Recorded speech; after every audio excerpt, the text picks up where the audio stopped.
Dr. Joseph Martin. This topic is emerging global archetypes for the 21st century. What are these emerging archetypes that will give you a new sense of your personal identity and bring great social and cultural changes to all peoples on the planet? Well, now let's look at archetypes first.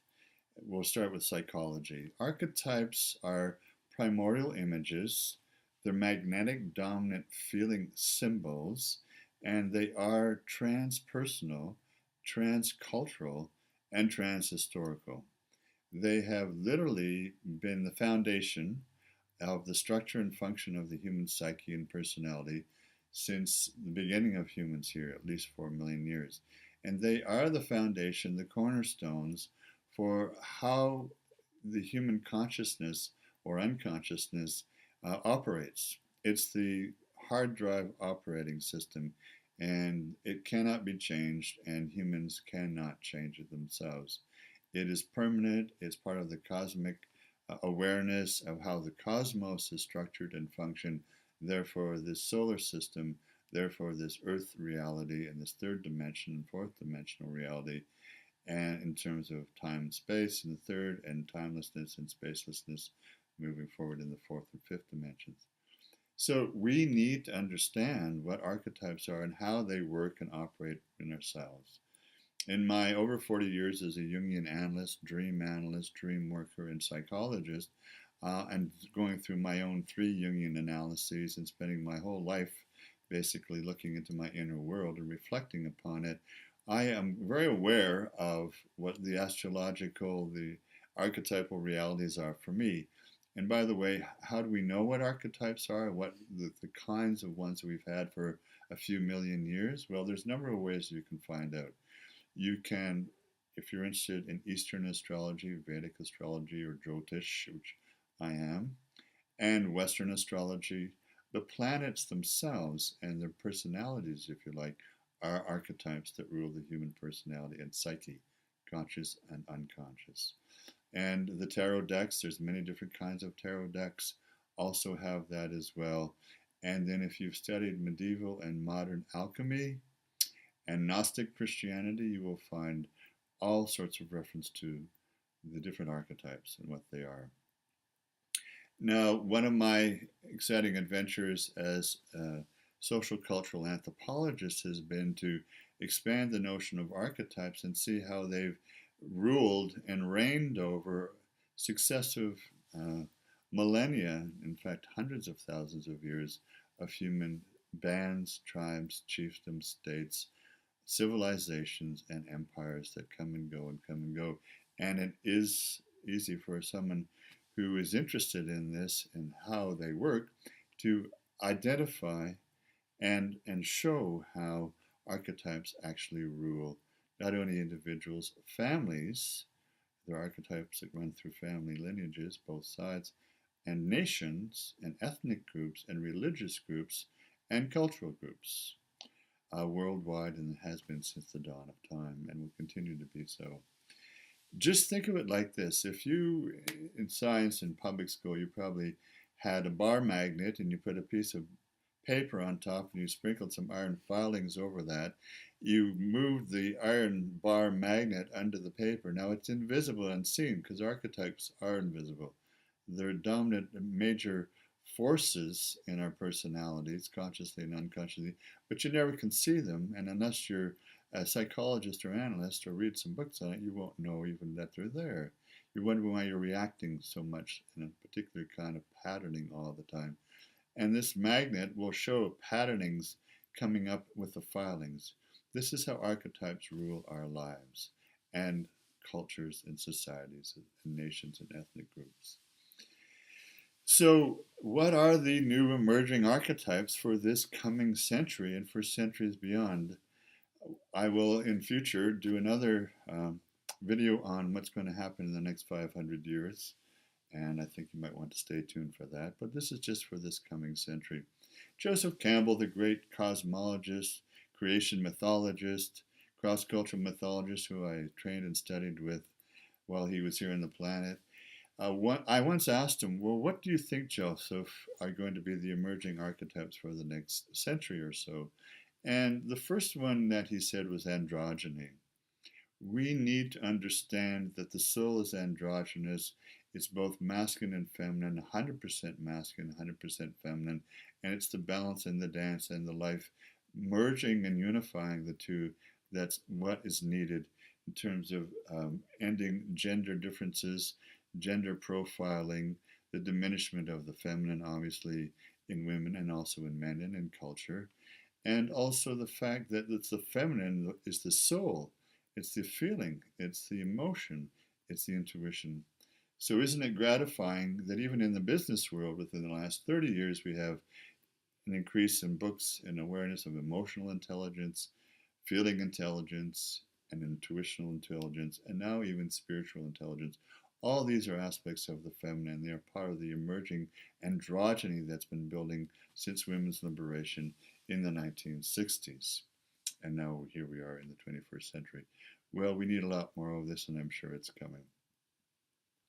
Another aspect would be to re energize the divine feminine. There seems to be a great movement for young people to re embody a sense of the divine, spiritual, cosmic feminine mother, and often in the form of Mother Mary. I work out at the gym 2 hours every day, and most of the guys that I hang out and work out with are under the age of 40 or even 35. I would say 80% of them have a tattoo, a tat of Mother Mary on their shoulder or their chest or their back. I find that kind of intriguing. And they're very proud of it, and they really resonate with her energy. Along with that, the complement to that would be the Earth Mother feminine, which we're re engaging because after raping and destroying her for at least 500 years, if not 10,000, we now realize that all of us are going to not be able to survive, and certainly not our descendants, unless we revalue, re energize, and heal our relationship with Mother Earth, the Earth feminine.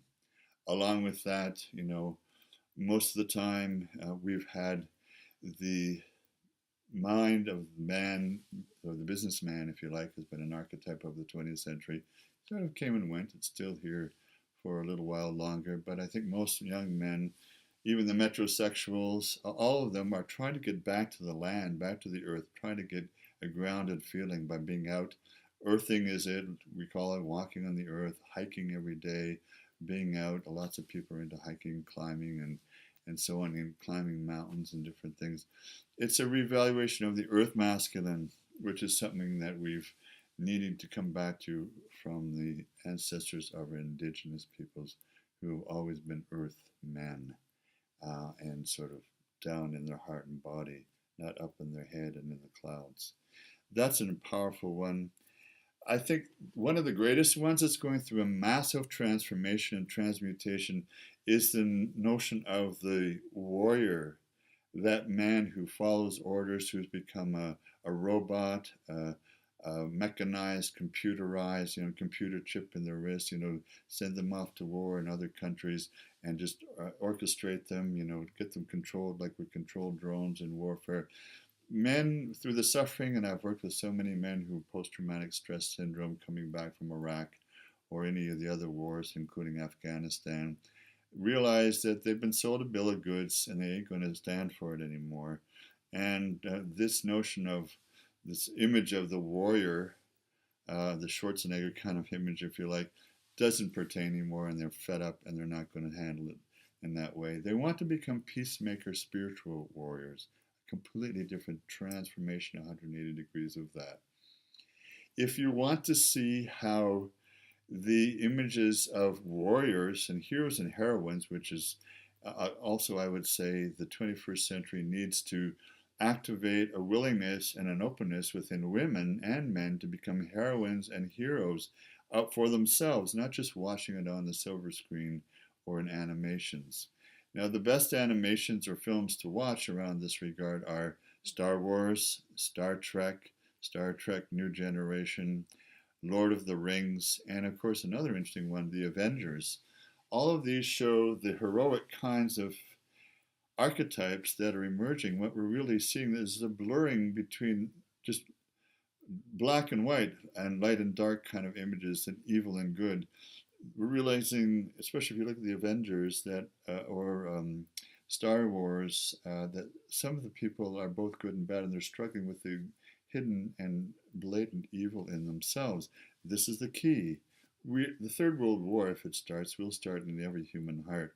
We need to deal with it on an individual basis, and this is the key to the next century.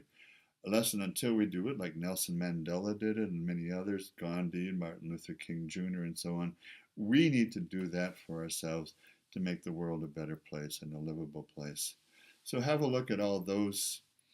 Along with that, I've got another 40 archetypes that I will go over at length with you because this is one of my major life interests, and you're going to hear a lot more about it, certainly online on my websites. But here's some that I'll just put out to you. The magician musician, and not just like a pop rock musician, but somebody with what I call a heart musician who can speak to the soul of people, the heart of people, like Bob Marley did, and bring them to that place of one love and one heart and deep feeling and deep conscience and consciousness. These are the kind of musicians we're going to see more of on all levels and all cultures in the coming century. Besides that, the sage, the wise woman, the wise man, and also we'll always have the trickster fool, who is that transformational part of us, that archetype inside us that allows us to make fun of ourselves and surprise us when we're stuck and help us move forward and so on. The servant is going to be definitely an upcoming archetype. I would say also the cosmic truth speaker, the truth seeker. There's been a show out called The Seekers, a whole series of 18 novels called The Seeker that you might want to look at as well. Very, very exciting, very important. It's about searching for freedom. Any archetype that leads you to do that is definitely one you want to engage and work with within yourself. And this is going to happen in young people and old people all over the world, backgrounds, genders, orientations, regardless. And you'll see cultures starting to shift in this way, as we've already started to see in some countries like South Africa. Now, one last thing I do want to mention, there's no value judgment, and what I need to say here is that because bipolarities and complementarities are the structure of the universe and the human psyche and the human society, there are always two sides to any archetype, and there always will be. So whereas there's a good emperor, there will always be, like in Star Wars, an evil emperor. And whereas there can be a good hero, through challenges and inability to hold a moral compass, that hero or heroine can turn into a black hero, an evil hero, or an evil heroine. We see a lot of those in the movies we see from Hollywood these days in the last 20, 30 years. I won't even mention all those movies. So we need to acknowledge that within ourselves. We need to be able to see it in society when it's happening. We need to activate some kind of inner analysis and reflection to transmute those to a higher unity within ourselves and society, and then activate ourselves and occupy love, occupy unity as our social grouping locally and internationally to activate a new sense of emergence for what I would call the archetype of human rights for all, human freedom for all, happiness for all. Because if one person on earth is lacking freedom, we're all lacking freedom because we're all connected. If there's one person who's being bullied or hit upon, we need to do something within ourselves to change that and change the injustice system to a sense of justice and freedom and liberty and equality for all. May the blessings of the Creator be with you once and always, forever.